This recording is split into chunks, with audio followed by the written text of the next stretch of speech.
Charlie Kirk's life was about to be shattered not by politics or rivals, but by the chilling obsession of a hidden figure whose every move had been tracked and documented in bombshell texts that would shock the nation. Charlie Kirk had always seemed like a man destined for prominence. In his early 20s, he carried himself with a confidence that drew people in, a voice that commanded attention, and a presence that suggested ambition well beyond his years. He had a growing following, invitations to speak at events, and a network of connections that promised influence and opportunity. Yet beneath the public persona, subtle fractures were forming in his life. There were whispers of threats he had received, moments of unease he tried to dismiss, and a creeping sense that someone was watching more closely than anyone should. To the casual observer, the city appeared calm, its streets quiet in the late hours. Streetlights flickering in familiar neighborhoods, but Charlie could sense a tension that seemed to follow him like a shadow, an invisible weight pressing on the edges of his life. It began with small, almost imperceptible signs. He would notice cars parked idly outside his favorite cafes, strangers lingering too long in public spaces he frequented,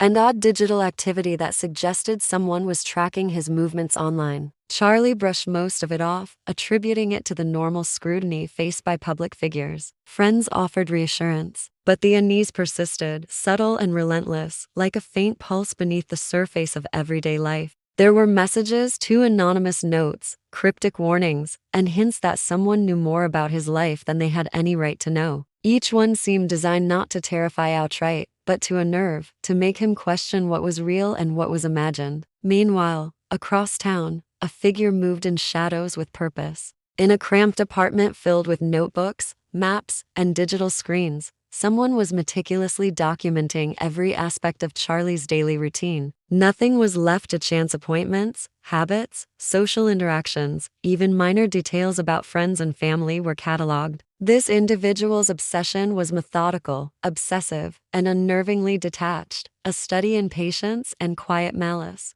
Every late-night surveillance session, every note carefully scrawled, was a step closer to a plan that had been forming in secret for months. As the days passed, the tension in Charlie's life grew, though he could not pinpoint why. Strange alerts on his phone hinted at attempts to access his private accounts, unusual patterns in social media notifications suggested monitoring, and a sense of being watched became nearly constant. While the city around him moved through its ordinary rhythms, Charlie's world was quietly infiltrated by an unseen presence. A figure whose intent would soon emerge in the form of messages so shocking they would capture the attention of the nation. The calm of Charlie's life was fragile, and the storm that awaited him was poised to strike with a precision that no one could have imagined. Detectives investigating the growing threat around Charlie Kirk began uncovering pieces of a puzzle that painted a picture far more sinister than anyone had imagined. The discovery came almost by accident: a forgotten phone, abandoned in a hurry, filled with messages that hinted at a dark obsession. At first glance, the text seemed like the ramblings of a fan, someone infatuated with Charlie's rise and influence. But as investigators dug deeper, the content revealed a calculated and disturbing fixation. The messages weren't just about admiration. They detailed Charlie's daily life, his routines, the people he trusted, and his movements in a level of precision that alarmed authorities. Each line of text suggested that the sender was not only watching, but planning, documenting, and anticipating every possible scenario. Among the most shocking revelations were the messages sent to the alleged assassin's lover. These texts were not casual flirtations, they were deliberate, carefully worded, and chillingly precise. They hinted at a dual life, an outwardly normal, even charming persona that masked a mind consumed by obsession. The lover, unaware of the full scope at first, had unwittingly become a confidant in a plan that was far more dangerous than any ordinary romantic intrigue.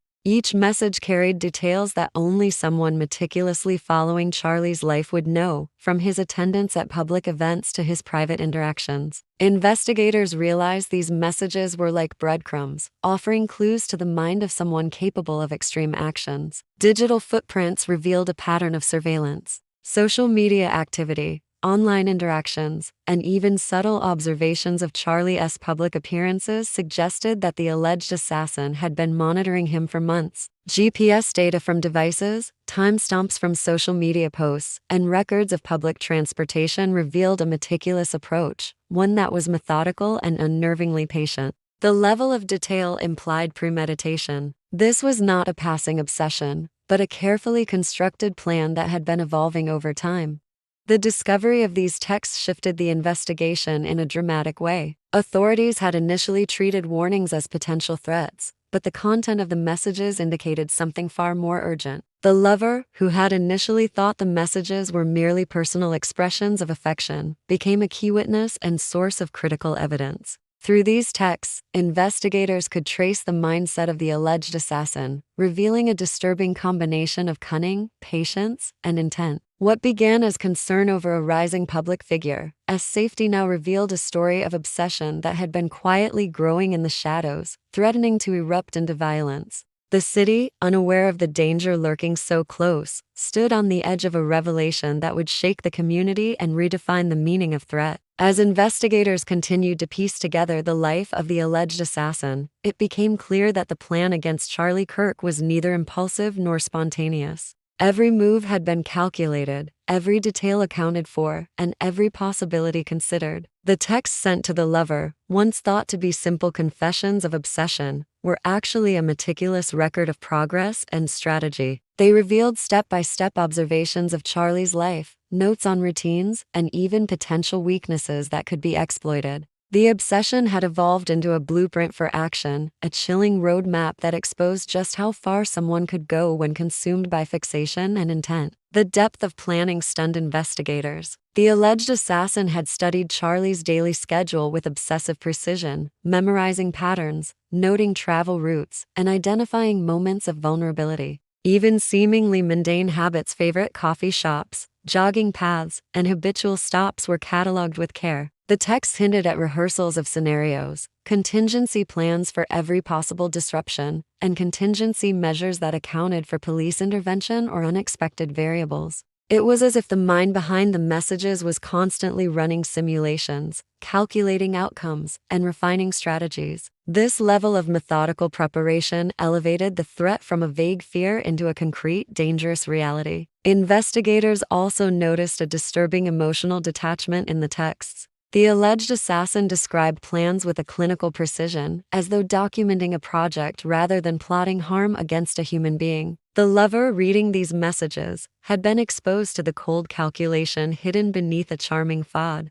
What was meant to be private and intimate instead revealed a mind capable of extreme measures, carefully separating emotion from action in a way that made the threat all the more terrifying. The digital evidence further reinforced the danger. Photos, GPS tags, and timestamps revealed that the alleged assassin had been following Charlie in subtle ways, attending public events at a distance, noting security measures, and even anticipating responses from those around him. Every observation was then coded into messages sent to the lover, a mix of confession and strategy that revealed both obsession and a perverse sense of control. By the time the investigation reached this stage, it was clear that the alleged assassin had transformed obsession into action. The texts, once private and personal, became a map of intent, a record of preparation, and a warning sign that authorities could not ignore. Each message, each note, each observation formed pieces of a puzzle that exposed a chilling reality. Charlie's life had been under meticulous scrutiny, and the storm that had been quietly gathering in the shadows was closer than anyone could have imagined.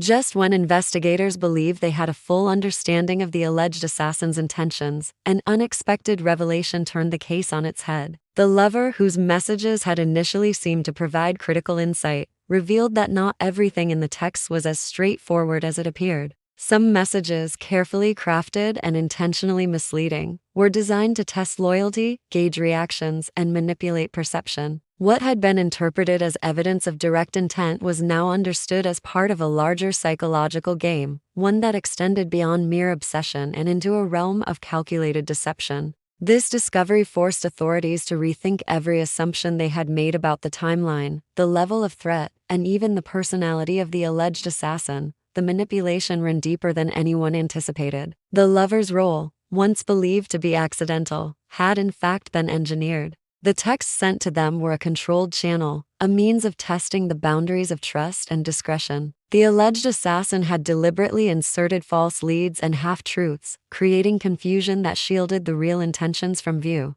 Every piece of evidence had to be re-examined, every timeline recalculated, and every motive reconsidered. What initially seemed like obsession had now become a sophisticated exercise in control, an orchestrated effort to create uncertainty and maintain power over those who were close enough to notice.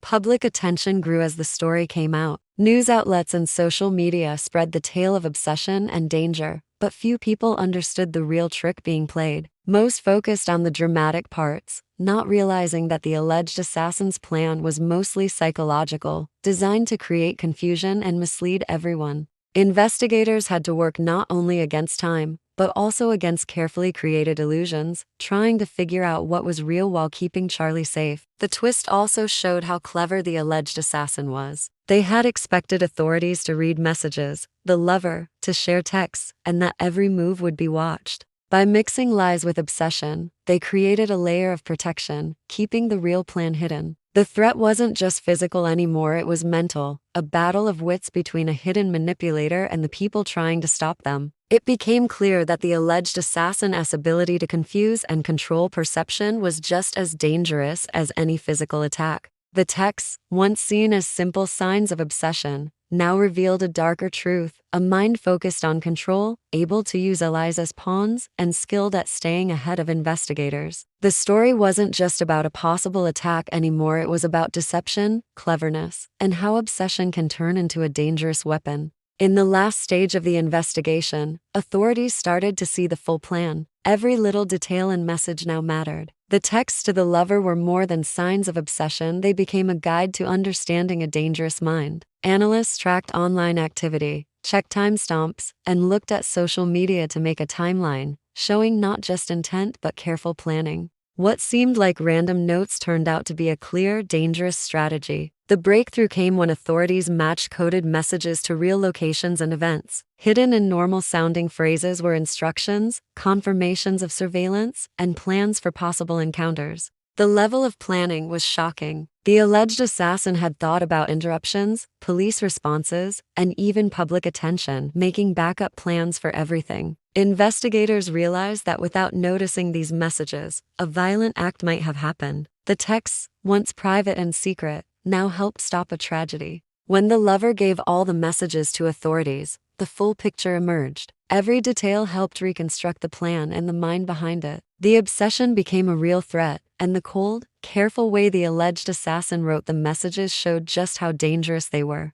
Once the plan was clear, law enforcement acted fast. They increased surveillance, watched key locations, and monitored communications. The alleged assassin, now exposed, could no longer hide. The texts, once private, had become the key to stopping them. Charlie Kirk survived, shaken but safe, realizing how close danger had come. The story of the bombshell texts and obsession reminded the public that threats can hide behind normal appearances, and obsession can turn into carefully planned violence. What was once secret saved lives and revealed the frightening mind behind it.